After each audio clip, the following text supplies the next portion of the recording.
pas si on leur a donné à bouffer à eux aujourd'hui. Là. Voilà, les cheveux à Lucas. Oui, vas-y, arrose. Les cheveux de Lucas.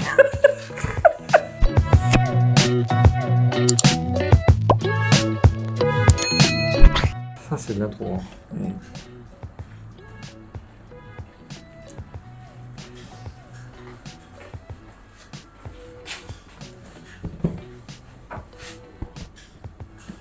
T'en as pris qu'un? Ça devrait aller. C'est pas mal. Alors, vous êtes nombreux à nous poser pas mal de questions. Ok. Donc, on en a noté quelques-unes. Oui. Bah, on va attaquer directement sur la première. Vas-y, je t'écoute. De la liste. Alors, filtration, point d'interrogation. Ouais. Média mécanique ou biologique? À choisir. Alors, il n'y a pas de et, hein. Donc, Ok, donc c'est ou l'un ou l'autre. Donc ça, je choisis de favoriser vraiment tout ce qui est bactéries et filtration bactérienne, donc cycle de l'azote, etc. Ou alors, je préfère favoriser une filtration qui va être plus mécanique, donc uniquement le côté esthétique, si on peut dire, de l'eau. Il fallait d'avoir une eau plutôt plus translucide et sans dépôt et sans rien à l'intérieur. Et bien moi, je serais plutôt de la team biologique. Ouais. Mettre plus de médias filtrants, quitte à faire un système qui va décanter tout seul au niveau. Donc pour le coup, vraiment l'effet décante, donc avec quelque chose qui sera sous la filtration. Et garder le côté uniquement biologique, donc ça va passer par plein de sacs de différents diamètres et de différents granulométries pour avoir différents types de bactéries. Bah, moi, je dirais mécanique, parce qu'en fait, un Ok. média mécanique devient forcément biologique à un certain moment donné, parce qu'il y a une colonisation bactérienne qui peut se faire sur ce média. Et en sachant que le côté biologique existe aussi dans le bac, entre le sol, les racines, les pierres, etc. Donc du coup, tu disais oui, effectivement, sur tout ce qui est support, donc soit le sable, les bactéries, surtout le sable. En fait, le sable, c'est là où tu retrouves le plus de bactéries au final dans ton aquarium. Mais même sur les carreaux, en fait, tu as un voile bactérien qui se forme. Bon, effectivement, en termes de c'est très léger. traitement de l'eau, au niveau du pourcentage, c'est très faible, mais il y en a toujours. Il y en a toujours un peu, donc du coup, je dirais mécanique. Toi, mécanique en disant, je filtre sur un pain de mousse, forcément, la mousse va abriter les bactéries aussi. Donc, le côté mécanique devient un petit peu biologique. Pas dans la suffisance, mais voilà. Sachant que moi, personnellement, mes bacs sont jamais surpeuplés. Donc en vrai, j'ai pas besoin ça te change par contre forcément ton mode de maintenance et ton mode d'entretien de ton bac. Sauf mon petit bassin sur la terrasse qui est généralement blindé de poissons et qui est donc surfiltré. Ah oui, gros filtre. Et biologiquement, il est surfiltré biologiquement, donc j'ai pas de problème. Mais en dehors de ça, moi je suis plutôt mécanique finalement.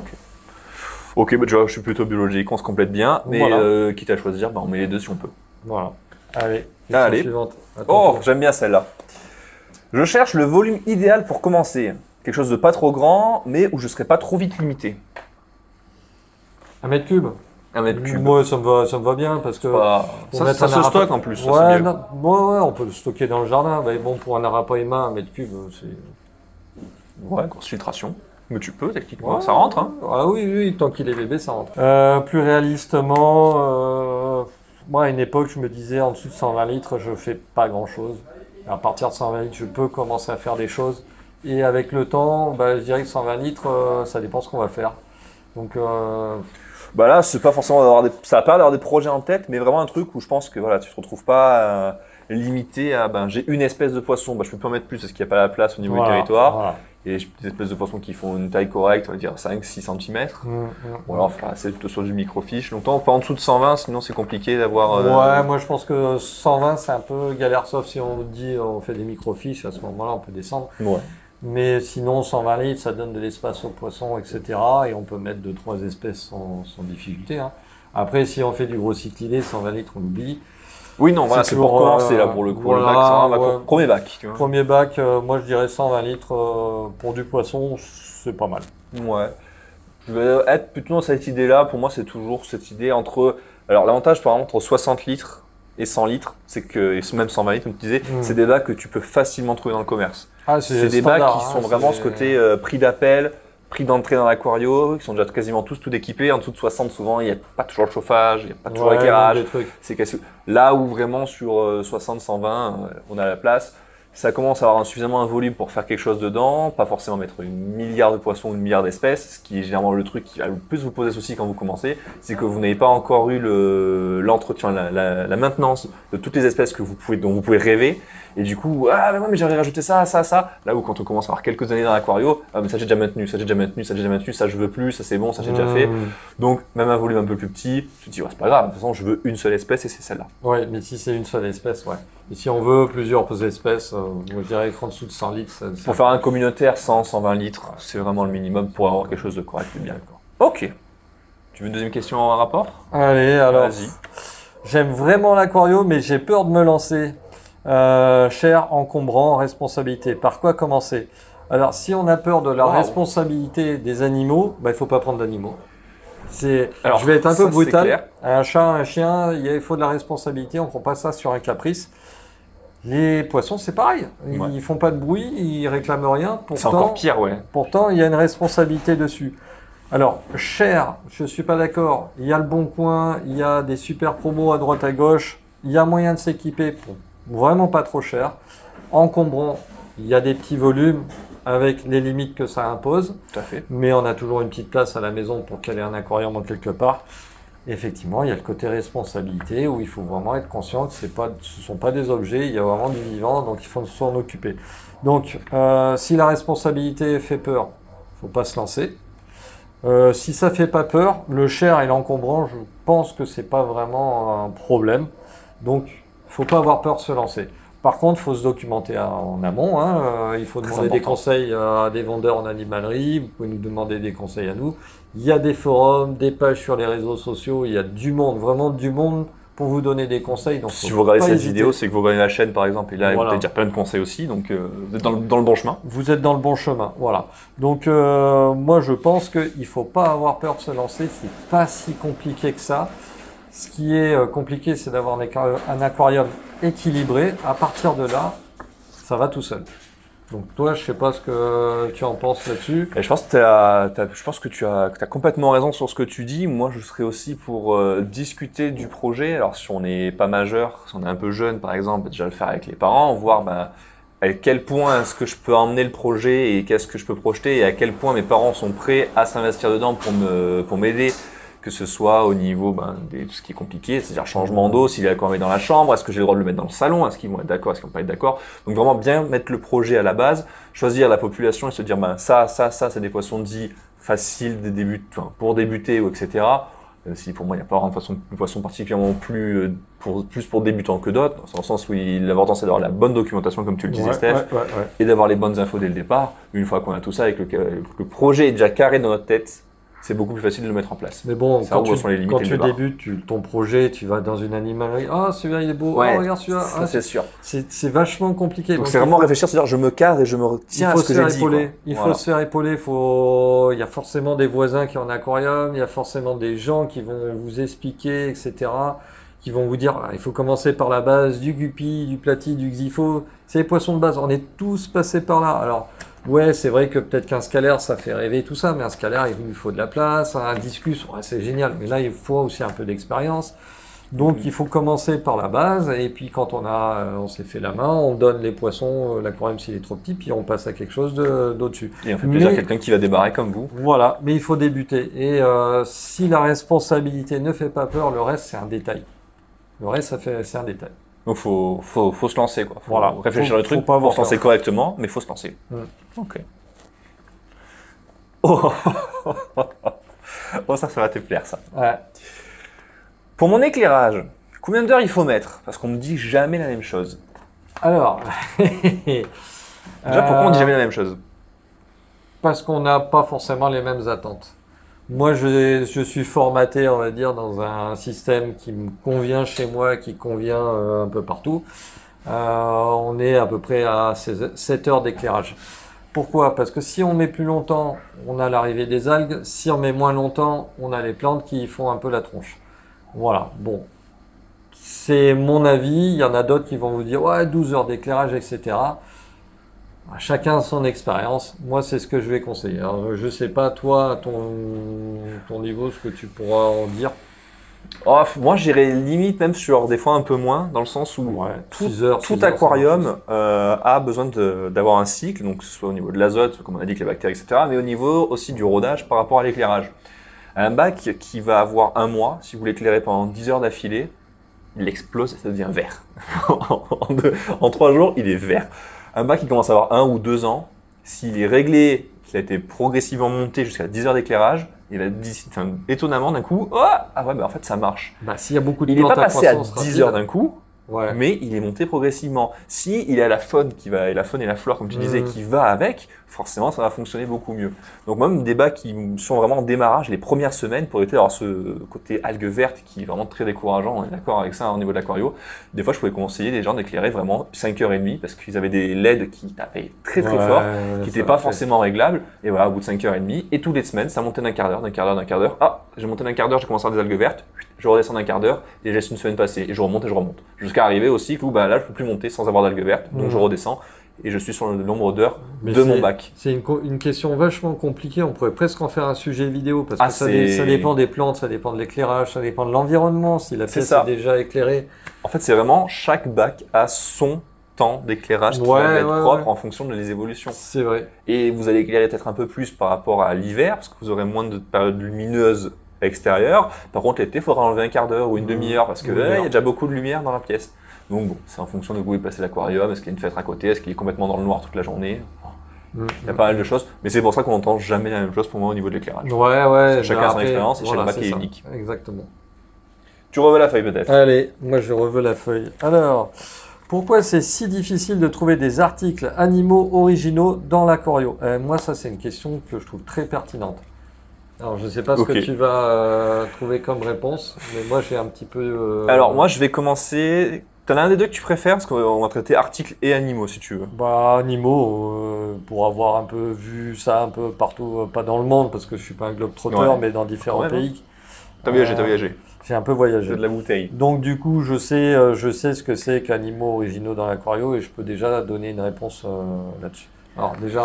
Alors moi j'étais parti surtout sur le côté article. Pourquoi c'est difficile de trouver des articles originaux?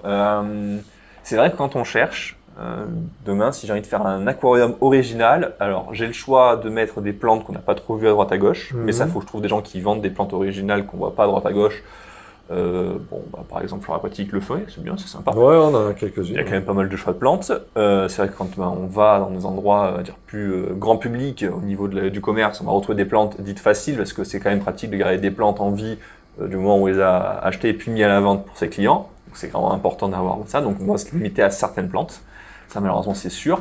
Et puis le marché de l'aquario, c'est pas non plus un marché qui est immense comparé à des trucs. Moi, le truc qui m'a énormément choqué, et c'est toi qui me l'as expliqué d'ailleurs, le marché de la pêche, contrairement au marché de l'aquario, mais c'est 1 million de fois plus grand. Donc vous allez avoir des cannes à pêche qui vont sortir toutes les semaines, tous les mois, différents constructeurs, des leurres, il y a des millions de choses. Là où en aquario, vraiment, c'est une niche qui est vraiment très très petite. Déjà le monde animal, c'est assez grand, mais c'est pas non plus le truc le plus... pas tout le monde a un animal chez soi, par exemple. Voilà. Mais alors l'aquario, encore moins. C'est une niche dans une niche. Personnes qui ont un aquarium chez eux. Donc effectivement, nous, pour moi, c'est quelque chose qui me choquait, parce que moi, j'ai toujours eu un aquarium chez moi, j'ai toujours eu mes parents qui ont toujours eu des aquariums, etc. Je me dis, putain, attends, j'ai une famille basique, normale, tout le monde a un aquarium chez soi. Et même pas du tout. Le nombre de fois où je vais chez des amis, où l'aquarium, personne n'en a jamais entendu parler, ni les parents, ni les enfants, ni les petits-enfants, personne n'en a jamais eu dans la famille. Je me dis, c'est incroyable, même pas un bassin, rien du tout. Donc ouais, les articles, forcément, s'il y a moins d'entreprises qui vont chercher, faire de la recherche et du développement dessus, forcément, il y aura moins d'articles récurrents et originaux qui vont arriver dessus. On va se contenter sur ce qu'on appelle dans le commerce le 20-80, voilà. Les articles qui se vendent en fait tout simplement et qui font l'ensemble du chiffre pour continuer à faire des sous.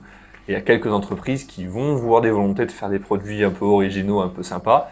Quand vous les voyez, c'est toujours sympa de les supporter. Non, c'est cool. Pour tout, pour en venir aux produits, quand on commande des produits, si on les vend pas, c'est de l'actif immobilisé et ça plombe la trésorerie d'une entreprise. Donc 100% commerce en fait. Il faut savoir vendre ces produits-là et des articles originaux, c'est pas parce que c'est original que ça se vend. Donc c'est un petit peu compliqué. Par contre, aujourd'hui, il y a Internet et on peut, avec la mondialisation, acheter partout dans le monde. Donc aujourd'hui, effectivement, il y a des articles qu'on ne trouve pas sur le marché européen, qu'on va trouver sur le marché asiatique, par exemple. Donc où on a quand même accès à certains produits. Pas à tous, mais je pense que la majorité des produits, on peut les avoir. Après, pour les animaux alors. Pour les animaux, eh ben, déjà, la première chose, c'est que ça va dépendre de la région, enfin du pays dans lequel vous êtes. Je parlais d'Arapaima tout à l'heure. Ouais. En Asie, il y a quelques personnes qui ont des bassins avec des Arapaima. On va pas trouver ça en France ni en Europe parce que c'est un poisson qui aime bien le chaud. C'est un poisson qui est quand même encombrant, hein, parce qu'une fois adulte, ça fait 2,50 m, 3 m de long. Ouais, déjà le poisson rouge, quand il fait 30 cm, la plupart des gens, mais Ouais, c'est énorme. C'est énorme, on sait plus quoi faire. Voilà, on va pas en parler. Même ça, déjà, derrière, nos petits pépères là, qui sont en pleine digestion, c'est quand même costaud et il faut pouvoir les mettre. Ouais. Donc, en fait, poissons originaux, on est vite limité en Europe. Il y a des petits poissons qui sont sympas, hein, qui sont originaux, Periophthalmus barbarus. C'est dans des conditions spéciales. Vous allez en trouver quasiment nulle part parce que les gens sont pas, enfin, c'est pas à la portée de tout le monde, même si c'est facile. Les gens le connaissent déjà et envie de faire le projet. Voilà. Donc, pour les gens qui veulent les acheter. Donc, vous n'allez pas en trouver facilement parce que tout simplement, c'est difficile à maintenir dans des conditions classiques. Les animaleries vont en commander parce que c'est original, mais ils vont pas en vendre. Donc, s'ils en vendent pas, ils recommandent pas derrière. C'est toujours l'histoire de l'actif immobilisé, sauf que c'est sur du vivant et qu'au bout d'un certain temps, ça meurt. Donc, voilà, ça meurt de vieillesse ou de maladie parce que c'est mal maintenu ou quoi que ce soit, mais c'est difficile. En Asie, on aime bien certains poissons, des gros aquariums en fish only avec des arwana, des machins, des trucs. En France, c'est pas du tout à la mode, donc vous n'allez pas trouver ça en France. En plus, il faut certificat de capacité. Nous, on a nos réglementations qui sont assez dures. Ça, c'est quelque chose, ouais. C'est quelque chose, mais à la fois, c'est un mal pour un bien, parce que ça évite que n'importe qui achète un arowana, qui saute du bac, qui soit dans un aquarium pas adapté, qui s'explose et qui crève. Donc voilà, pareil pour les raies, pareil pour plein d'espèces qui sont délicates, qui sont chères, qui sont pas adaptées à l'aquariophilie qu'on a chez nous. Ouais. Après, il y a des gens qui sont vraiment passionnés, qui aimeraient bien avoir ce genre d'animaux, qui sont en pleine capacité de pouvoir les maintenir. Mais ceux-là, il va falloir qu'ils aillent les chercher. Voilà, ils ont une démarche à faire. Il va falloir les chercher. Voilà, donc des animaux originaux en aquario, originaux, c'est délicat. Il faut savoir les maintenir pour... quand c'est original, de toute façon, c'est que c'est pas commun. C'est un peu ça, c'est-à-dire que l'aquario, pour moi, elle a vraiment explosé dans les années 70, 80, 90, quand vraiment on faisait peut-être un peu avant, quand on a vraiment fait de la découverte et tout, et on s'est rendu compte que les poissons qui allaient avoir le plus grand phénomène intéressant, avec une taille d'aquarium qui restera assez logique et compacte, etc., que les gens pourront avoir chez eux, c'est les poissons qui vont faire la taille du néon bleu, du cardinalis, du nez rouge. Et ça, toutes ces espèces-là, la plupart qui sont déjà colorées, elles sont presque toutes, entre guillemets, découvertes et mises dans un aquarium, quoi. Ouais, donc, faire l'original avec ça, c'est dur. Ça reste du basique. Après, de l'original, il y aura des nouvelles morphes de cyclidés, il y aura... Ouais, mais si c'est tout gris, mais si c'est trop grand et si c'est trop petit, ça intéresse personne. Il y a des sélections qui se font là-bas en Asie sur des bêtas, c'est déjà très cher là-bas. Alors, imaginez combien ça arrive ici. Un couple de bêtas qui vaut 200 € là-bas en Thaïlande. On vous le ramène ici, vous allez vouloir l'acheter à 600 € ou... Donc c'est pas... très très cher. Voilà, dans l'originalité, c'est un peu compliqué sur les animaux et puis c'est une question de goût, de mode, voilà. Nous, on n'est pas fish only, on va pas mettre 20 000 € dans un arowana, donc on va pas en trouver ici. Forcément, on va pas en trouver ici. Les poissons les plus chers qu'on a en Europe, ce sont des koi. Et encore souvent sont importés du Japon. Ils sont importés du Japon, enfin directement quoi. C'est une niche dans une niche. Ah oui, ça concerne quelques personnes. Grosse coille de compétition. Voilà. Pour avoir les moyens, etc. C'est comme les voitures de collection, on a les moyens ou on n'a pas les moyens. Il y a toujours des règles. Bon après voilà, on pourrait partir beaucoup plus loin. C'est l'éducation, les études qui sont pas faites pour, les certificats et tout. On a déjà passé beaucoup de temps pour en faire une vidéo entière. On en repassera de ce plus tard si vous voulez. C'est à moi ? Ouais. C'est à moi. Ah bah tiens, ça sera plus léger, tiens. Vous avez combien de bacs à la maison ? Il m'en reste, je vais dire 2,5 puisque j'en ai 3 et un qui est vide qu'il faut que je répare. À chaque fois je me dis je vais le réparer. Mais combien j'en ai eu ? Je sais pas. Au plus, je sais pas compter. Trop, j'avais pas assez de doigts pour compter. Voilà. Voilà. À un moment donné, ça se comptait en mètres cubes, hein, c'était même plus en nombre de bacs, donc Voilà, je me suis raisonné. On a combien? Presque 30 mètres cubes en bas dans la shrimp. Il y a un paquet de bacs en bas. Voilà, Ouais. donc je pense que. Puis après, on a les bacs ici. Les bacs en haut, on a pas mal de choses Donc, au boulot. Donc, quand tu rentres à la maison, c'est vrai que Non, mais j'aime bien j'en ai avoir vu de l'eau. toute la journée. J'aime bien avoir de l'eau chez moi, mais voilà, c'est plus une priorité comme avant. J'ai mes petits bassins, poubelles. Je vais te dire, t'as ton bassin, ton poubellarium sur le balcon. En Voilà, deux bacs à Guppy Under, voilà, c'est ce que j'ai. Il faut que je remette en eau le troisième pour affiner mes sélections. Et puis aujourd'hui, j'en suis là. Vous voyez, en plus des guppies.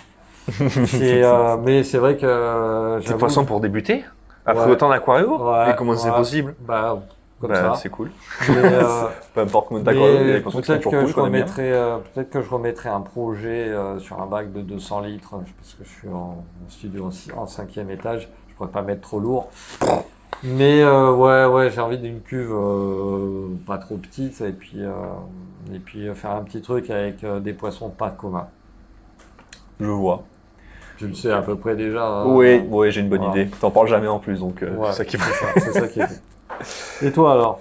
Et moi, écoute, pour ma part, actuellement en aquarium pur, j'en ai 3. Ouais. Donc j'ai un anneau de 60 en eau douce, Mhm. mon gros en eau douce avec les discus et le scalaire que vous avez déjà vu de temps en temps quand c'était derrière moi sur les vidéos que j'ai tournées à la maison. Et j'ai un marin également. Voilà. Plus le petit bassin à l'extérieur sur le balcon comme toi. Voilà. Ouais. Bah, Grosso modo, on est dans ces dimensions-là. Je sais que le marin, vous êtes nombreux aussi à nous en parler. Vous voulez bon, éventuellement, je peux vous mettre quelques shorts de mon bassin. Il n'y a Ouais, rien voilà. d'extraordinaire, hein, franchement. Ah, tu le Mais, démarres gentiment il est parce que sympa, ça quoi. fait un petit moment que tu le construis, tu rajoutes des Ouais, trucs progressivement. c'est cher. Ouais, C'est et très puis, cher le marin, donc bon, voilà. Voilà. Il faut y aller petit à petit. On y va tranquillement. Tiens, Non, c'est toi qui. c'est encore à moi? Bah, je sais plus. Non, c'était. Comme bah tu- oui, non, c'est vrai. comme tu veux. Ça, je te laisse choisir en plus. Ah, un sujet à débat. Est-ce qu'on détruit vraiment la nature en choisissant des animaux sauvages? Alors, Waouh. Grosse question. grosse question. Alors, si on veut se targuer d'une éthique, on va dire non, parce qu'on fait attention, on a un quota de prélèvement, on a ci, on Alors, a ça, patati et patata. C'est sur le papier, ça fait rêver, ça nous donne une bonne conscience. En réalité, je suis pas convaincu de ces arguments-là. Ça dépend quoi, ouais. Ça dépend Clairement. quoi. Sur des kilis, je sais que c'est fait vraiment avec un encadrement spécial, etc. Sur les cyclidés, ça a l'air de suivre aussi un peu ce truc-là. Sur d'autres choses, je suis pas convaincu. Il y a des trucs où c'est encore obscur. On va dire que franchement, où on ne sait pas, on n'arrive pas à avoir de chiffres sur c'est quoi les quotas, c'est qui pêche, comment est-ce que c'est pêché. C'est que derrière, c'est pas beau. Franchement, on fait des recherches sur. On a des invertébrés qui sont issus de la nature. On fait des recherches, on essaye un petit peu de savoir les secteurs de pêche et tout ça. Il y a 2-3 bestioles, on sait que les localisations sont très précises et bon, voilà. Plus ou moins contrôlé. De temps en temps, ouais, enfin bon, après, souvent ça se passe en Chine. Moi, je suis pas convaincu que. Après, bon, si sur le papier, ils disent il y en a, mais il y en a plus. On fait rarement d'import sur ces bestioles-là Non, parce que voilà. Les japonicas, par exemple, elles sont issues du milieu naturel. Hein. Ceux qui vous vendent des japonicas issus d'élevage, je pense que c'est juste une stabulation de 4 jours et plus qui leur permet de dire ça vient d'élevage. Ouais, bon. Mais Alors, c'est ils ont réussi à pêcher suffisamment petites pour les faire croître. Ouais, non, mais Bon, on va- il y a forcément quelque chose. L'anguille sous roche, comme Voilà. on dit dans le milieu. Donc, ouais. Mais japonica, il y en a beaucoup dans le milieu, dans l'environnement, donc pour l'instant, ça nous affole pas. Après, on verra, mais Après, on n'est pas scientifique, on n'est pas chercheur. Non. C'est pas à nous Et de déterminer ce qu'il y en a assez ou ce qu'il n'y en a pas assez. on n'est pas allé non plus sur les lieux de prélèvement. Voilà. Les escargots, ça va aussi. Après, peut-être qu'à un moment donné, les sources vont se tarir. Nous, on le saura parce qu'on va avoir des prix qui vont augmenter. Donc, on saura que c'est la fin. Mais a priori, ça a l'air bon. Maintenant, on n'est pas là pour le vérifier. C'est ça. Pour moi, si on prélève dans la nature, forcément, on enlève des animaux et on peut réduire des populations, on peut les fragiliser. Voilà, dans mon raisonnement cartésien. Maintenant, voilà. Maintenant, c'est plus compliqué que ça. Voilà. C'est plus compliqué que ça. C'est qu'à partir du moment où il y a un commerce, une économie qui est mis en place, moi, le truc qui était le plus représentatif et le plus rabâché sur mais oui, le sauvage, c'est quand même pas mal, c'est le prix du poisson au kilo à consommer ou le prix du poisson en ornemental, on passe de fois, je crois que c'est fois 10 ou fois 100, enfin, Ça dépend des c'est espèces. énorme. Donc forcément pour les locaux, ben, ça permet de leur mettre une économie en place. Oui, enfin, est-ce que c'est vraiment les locaux qui profitent de cette économie? Est-ce que c'est pas des gros lobbies ceux qui européens, prélèvent, asiatiques, quoi, qui viennent récupérer les locaux, tu tu sais comment ça marche. du tout, quoi. Les Donc, locaux, ils prélèvent les poissons, ça leur coûte, enfin, on leur achète une misère. Ils sont ça. contents parce qu'eux, ils vivent. pour eux, c'est une avec- fortune, mais en fait, ils voilà.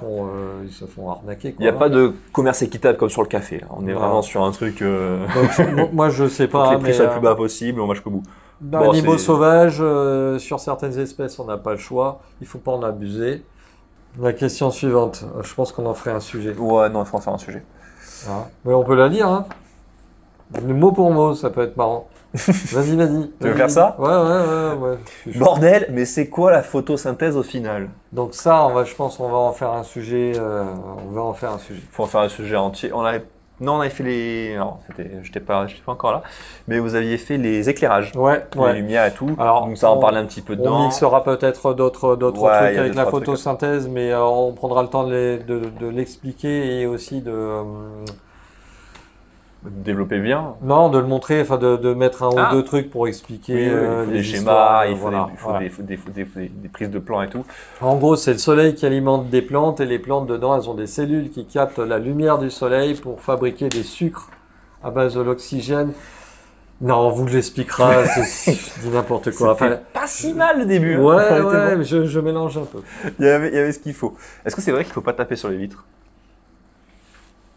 Allez les copains, non, je vais pas les stresser. Non, faut pas taper sur les vitres. Non, faut pas taper sur les vitres, bah, parce que tout simplement, ça fait peur aux poissons et bah, tout animal qui a peur, c'est pas ouf. Alors, en général, donc les poissons déjà, quand on tape, on va créer une onde de choc. C'est débile, hein, mais le fait Ouais, d'appuyer mais- sur le carreau, ça fait une onde de choc.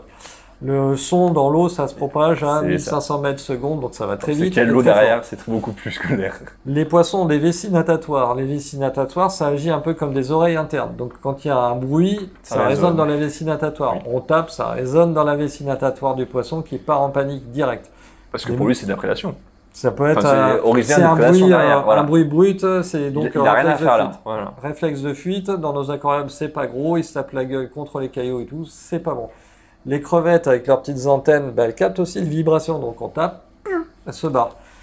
Ça induit du stress, c'est pas terrible. Franchement, les gens qui ont des enfants en bas âge chez eux et qui ont des poissons en aquarium, On ils a en- tous envie de taper, voilà. voilà, ils tapent sur l'aquarium, les poissons sont souvent stressés et c'est pas génial. Ils vivent Ouais. pas, enfin, ils meurent pas forcément de leur propre de vieillesse, on va dire. De leur propre mort. Et puis, Voilà. c'est même pas ouf. Enfin, c'est-à-dire que vous avez des animaux qui, quand vous êtes proche de la vitre, se disent la dernière fois qu'il était proche de la vitre, C'était je pour me suis manger. pris un coup de stress absolu, ou c'est pour manger. Ouais. Et du coup, à chaque fois que vous allez vous approcher, ils vont pas savoir c'est pour manger, c'est cool, ou est-ce qu'il va taper dessus, ça va faire un bruit, je vais devoir partir me cacher.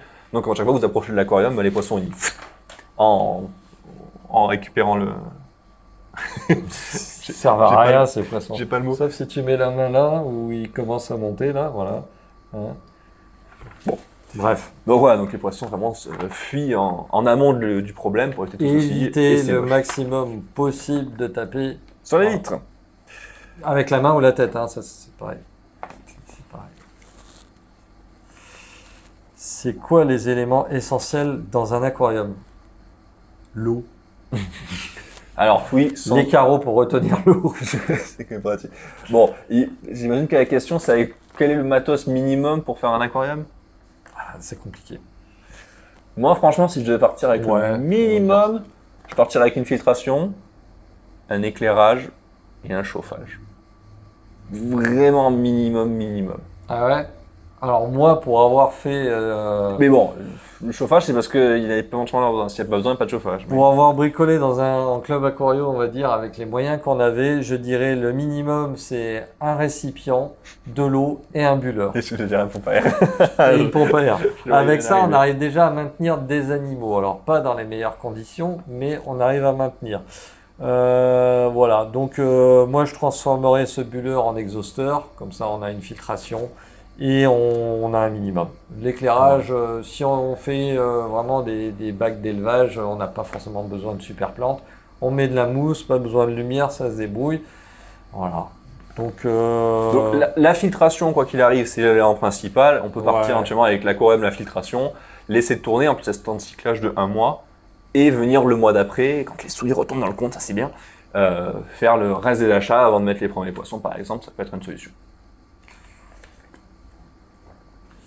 Tiens, avec quoi est-ce qu'on pourrait nourrir ces animaux pour les garder en bonne santé? un chat avec des croquettes, des poissons avec pas des croquettes, de la bouffe, Des granulés des granulés. Bah, en fait, ou des flocons. il faut les nourrir avec une nourriture qui leur est adaptée, c'est-à-dire avec une composition adaptée à l'organisme de la bestiole, aux conditions de maintien, etc. Taille de la etc. bouche. Donc en fait, flocons, granulés, etc., etc., etc. Composition, est-ce que c'est du végétal, de la protéine, etc. En fonction de l'alimentation Donc, du poisson, ouais. Avec quoi on nourrit nos animaux? Bah, avec une nourriture adaptée.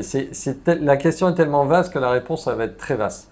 Maintenant, nos machins, là, nos gros pépères, eh ben, on va les nourrir avec de la bouffe qui leur est destinée. Alors c'est arwana, mais en fait, ça fait le bon taf. Donc Pour voilà. les gros cyclidés, quoi. Pour les gros cyclidés, c'est flottant, il y a tout ce qu'il faut qui leur va, et puis ils en sont super contents. Et puis si je leur montre la boîte, quand même, il y en a un qui suit, quoi. Hein. Voilà. Et puis tout à l'heure, on les endort avec nos questions. Mais si ce sont des guppies, on va leur donner plutôt des petits flocons ou des petits pelés. Voilà, c'est bon. Il faut une nourriture adaptée. Voilà.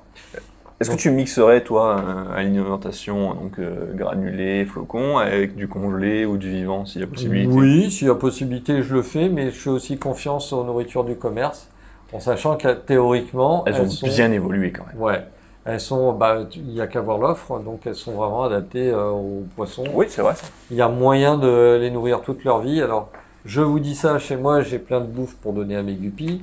J'ai aussi des caisses d'or avec un peu de flotte où les moustiques vont pondre dedans. Et moi, je prélève les larves de moustiques et je leur donne. Donc, ils sont contents, ils s'éclatent. Donc, je leur donne aussi du vivant ultra frais.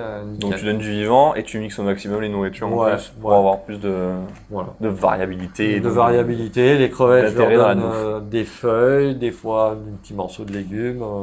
Donc, varier, c'est bien. Ouais, c'est bien aussi. Au moins, vous êtes sûr de pouvoir réussir à donner tous les nutriments dont ils ont besoin. Comment connaître la compatibilité entre les poissons? Alors c'est simple, tu mets tes Oscars avec tes guppies, tu regardes ce qui se passe et après tu vas savoir que en fait les guppies mangent les Oscars et qu'il ne faut pas mettre des guppies avec les Oscars. Ah, j'étais pas arrivé encore à cette conclusion. Moi. Ah, c'est pas ça? J'ai peut-être pas assez d'aquarium encore, hein, je sais pas. Non, mais c'est connu que les guppies mangent les Oscars. Ça m'étonne pas, tu vois, ils se mettent à plusieurs, ils s'attaquent comme un piranha sur un plus gros, ça me paraît logique. Parce qu'en quoi le nombre il gagne toujours.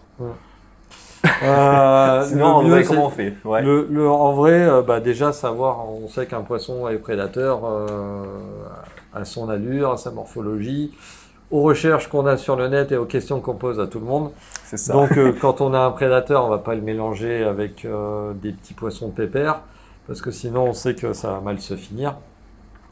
Moi, je dirais le mieux, la première chose, c'est le net.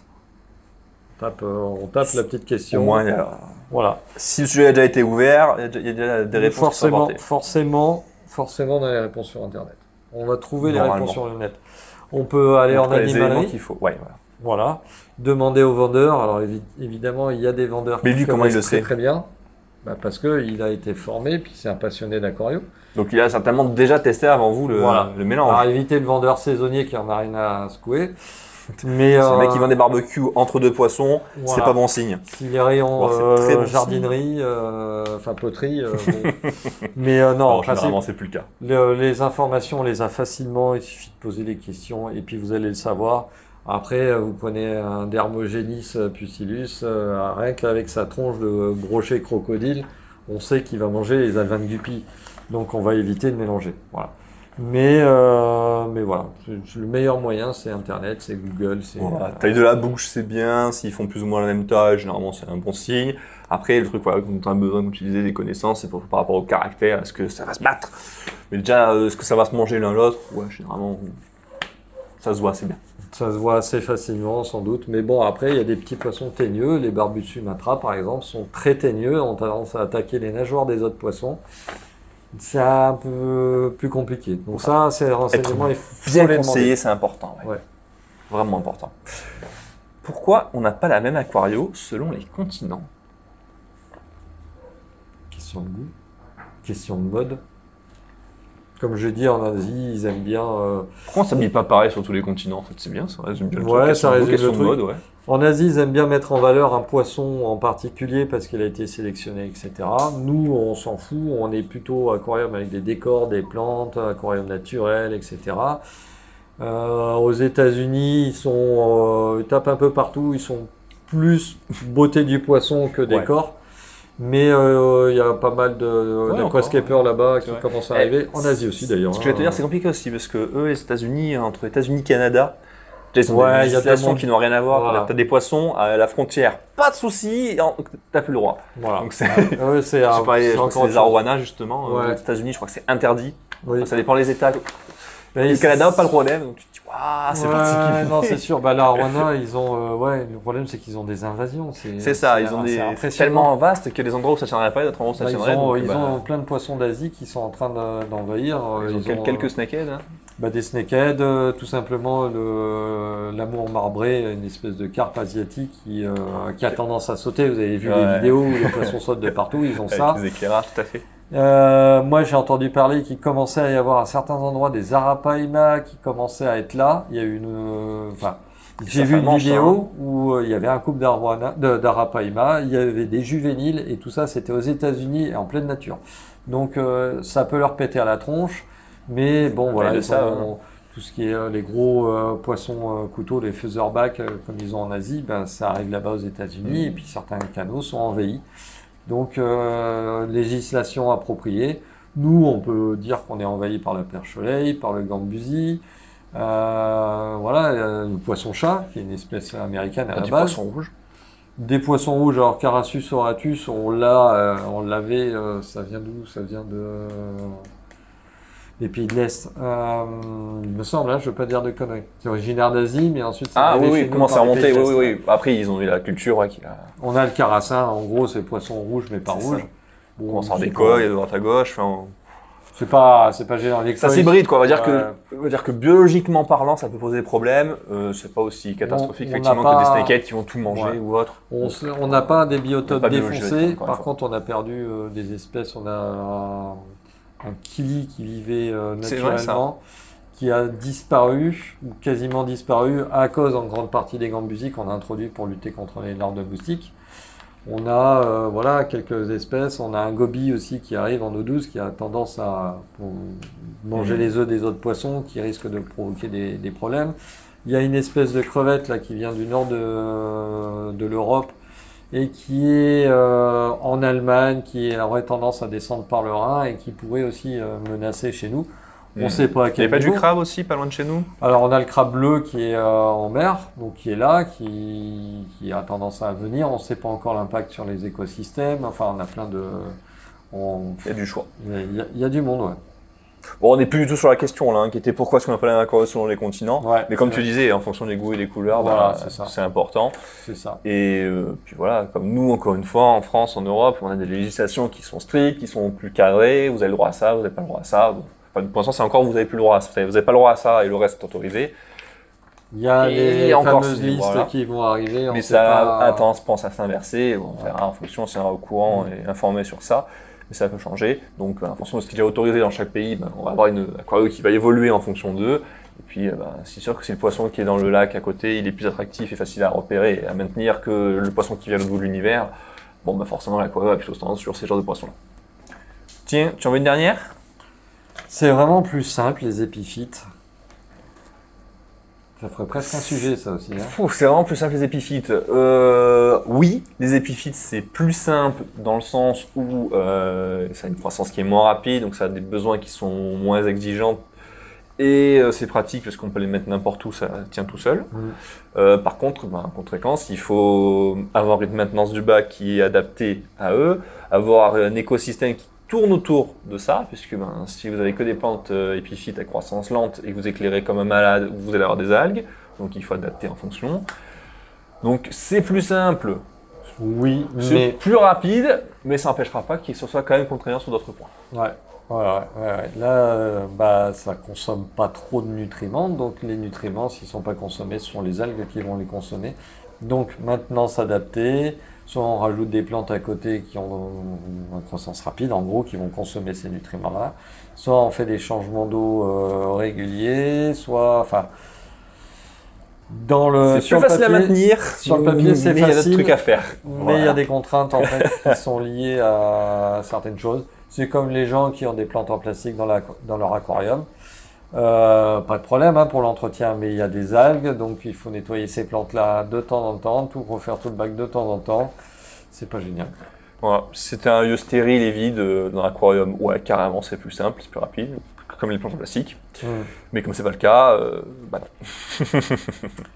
Voilà. Ouf, on en a fait des questions là. Hein. Ben, finalement, on a répondu à toutes ces questions-là. Écoutez, si ça vous a plu, un petit format vidéo comme ça, c'est simple. Vous nous posez les questions en commentaire. Et puis, On fera le même genre de choses, on répondra. voilà, tout à fait. Exactement. Je pense que ça peut être pas mal. Ouais. Hein. Bah écoutez, encore une fois, merci d'avoir été avec nous. On vous remercie de nous avoir suivis, de nous avoir écoutés. Si vous êtes là jusqu'au bout, si vous pouvez penser au petit pouce bleu, ça nous fait toujours extrêmement plaisir. Et tu prends pour un youtubeur. Si je me prends pour un youtubeur, n'hésitez pas à vous abonner. Je vous jure, c'est hyper rentable. Vous allez être heureux dans votre vie. Tous vos poissons vont revenir à la vie. Il y aura plein de poissons. Non, ça c'est faux. Mais dans l'idée, voilà, on se retrouve la semaine prochaine. Ouais, mais là on s'en fout du pouce bleu, du like, du machin.